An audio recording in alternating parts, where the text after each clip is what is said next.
Shalom saudaraku, hari ini kita bertemu kembali untuk membahas firman Tuhan. Ketika kita berbicara tentang murid Tuhan Yesus, seringkali yang tersirat di dalam pikiran kita yaitu tentang 12 murid atau para wanita yang mengikuti Tuhan.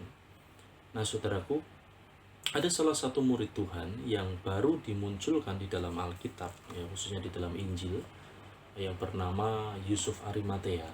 Tokoh ini sebelum kematian Tuhan memang tidak pernah dimunculkan, tidak pernah dibahas, ya, tetapi tokoh ini muncul ketika Tuhan Yesus mati di kayu salib, dan dia adalah tokoh penting yang memiliki andil yang besar di dalam pengelolaan jenazah Kristus Yesus.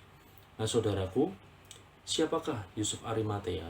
Nah kita akan belajar di dalam Lukas pasal 23 ayat yang ke-50 sampai yang ke-56. Saya akan membacakan. Demikianlah firman Tuhan. Adalah seorang yang bernama Yusuf, ia anggota majelis besar dan seorang yang baik lagi benar. Ia tidak setuju dengan putusan dan tindakan majelis itu. Ia berasal dari Arimatea, sebuah kota Yahudi, dan ia menanti-nantikan kerajaan Allah. Ia pergi menghadap Pilatus dan meminta mayat Yesus. Dan sesudah ia menurunkan mayat itu, ia mengapaninya dengan kain lenan, lalu membaringkannya di dalam kubur yang digali di dalam bukit batu di mana belum pernah dibaringkan mayat. Hari itu adalah hari persiapan dan Sabat hampir mulai, dan perempuan-perempuan yang datang bersama-sama dengan Yesus dari Galilea ikut serta, dan mereka melihat kubur itu dan bagaimana mayatnya dibaringkan. Dan setelah pulang, mereka menyediakan rempah-rempah dan minyak mur. Nah saudaraku, kalau kita belajar firman Tuhan ya terkait tokoh ini ya, tokoh Yusuf Arimatea ini memang jarang sekali dibahas. Tetapi kita dapat mengerti kalau kita tadi melihat siapakah Yusuf Arimatea. Yusuf Arimatea adalah salah satu pemuka agama, atau bisa dikatakan dia memiliki jabatan di dalam Sanhedrin, itu saudara ya. Nah, kalau kita tadi membahas ya, membaca dari Lukas 23 ayat yang ke-50 sampai 53, di situ dikatakan ia anggota majelis besar dan seorang yang baik lagi benar. Ya.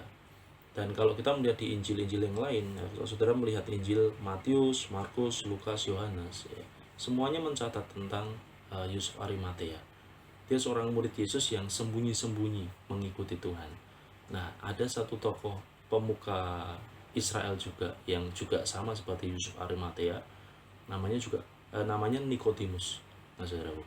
Nah, tetapi berbeda dengan Yusuf Arimatea ini. Walaupun nanti kalau kita belajar ya, ketika mayat Yesus diturunkan, di situ juga ada Nikodemus yang membawa minyak gaharu dan mur ya untuk mengurapi Yesus. Nah, kembali lagi. Yusuf Arimatea ini adalah orang yang penting untuk kita bicarakan dan dapat kita teladani dari Yusuf Arimatea ini. Nah, ada 3 hal yang saya temukan ya berbicara tentang kepribadian Yusuf. Yang pertama, dia seorang yang memiliki pengaruh. Ya, di dalam ayat yang kita baca tadi kita dapat melihat Yusuf adalah anggota majelis besar dan seorang yang baik lagi benar. Nah, dia seorang anggota majelis besar. Ini berarti dia seorang pemuka. Ya, ada di dalam Yahudi ya, dalam situasi saat itu namanya kaum Sanhedrin, saudara.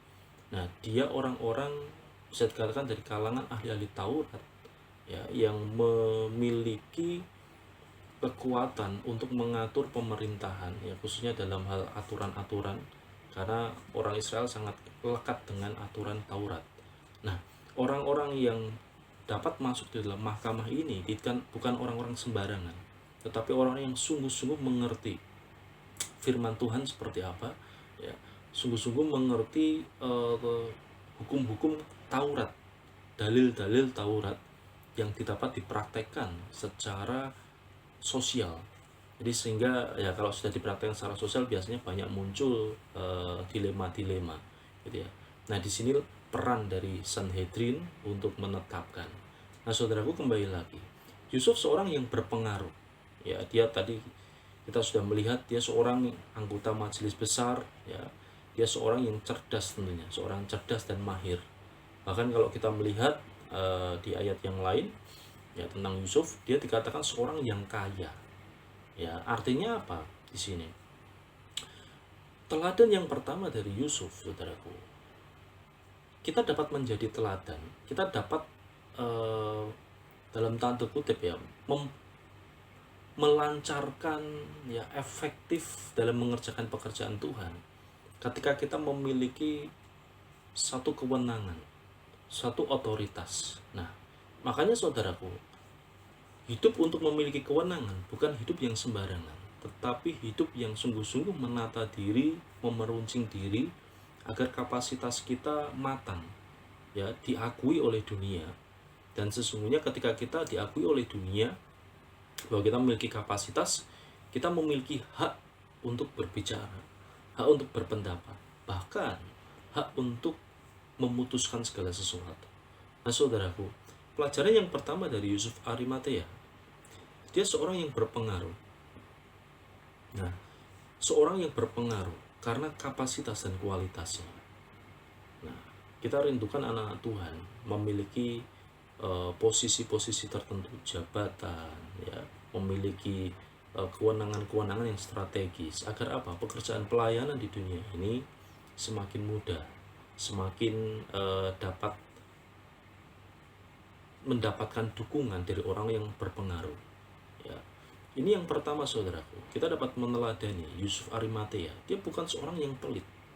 Ya, dia seorang yang kaya, yang mau melayani Tuhan melalui apa yang dia miliki. Nah, yang kedua, saudaraku, kita dapat melihat bahwa Yusuf Arimatea ini adalah orang yang mengikuti Tuhan. Dia seorang murid Tuhan. Ya, Yusuf seorang yang sangat mengasihi Tuhan. Dia mengikuti Tuhan, dia menjadi murid Tuhan, ya, walaupun dia sembunyi-sembunyi. Tetapi kita dapat melihat di sini bahwa ajaran-ajaran yang Tuhan sampaikan ya melalui pelayanan Tuhan Yesus Kristus, dia sanggup menyerapnya baik-baik.